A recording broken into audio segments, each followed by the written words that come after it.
everyone. Every year on 15 August, Independence Day is celebrated as a national holiday in India.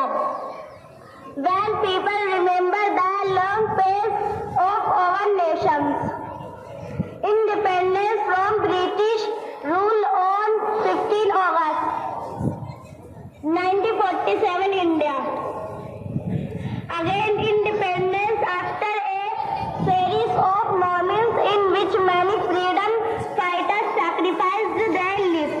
Sultan Hyder Ali was the first freedom fighter of India. We recall the great sacrifice of Maulana Abul Kalam Azad, Gandhi Ji, and other draining freedom fighters on this special day for their unforgettable contribution to Indian independence. Jai Hind.